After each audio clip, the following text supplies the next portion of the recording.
Hi மக்களே, இங்கே பாருங்கள், வீட்லேயே எப்படி ஈஸியாக விநாயகர் செய்யலான்னு சொல்லிட்டு இன்றைக்கி ட்ரை பண்ணி பார்ப்போம் வாங்க.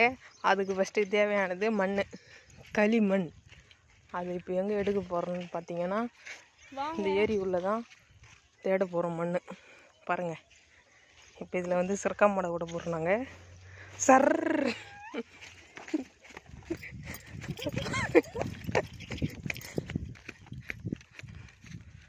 பார்த்தீங்களா, அங்கெல்லாம் தண்ணி இருக்குது. நான் இங்கே பார்த்தீங்கன்னா இந்த ஏரிக்கு இப்போ தான் ஃபஸ்ட் டைம் வரேன் நான்.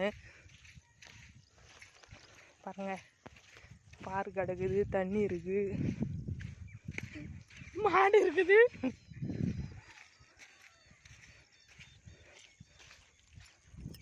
வண்டி இருக்குது, எல்லாமே இருக்குது. ஓகே ஃப்ரெண்ட்ஸ், பார்ட் 2ல் வந்து உங்களுக்கு நான்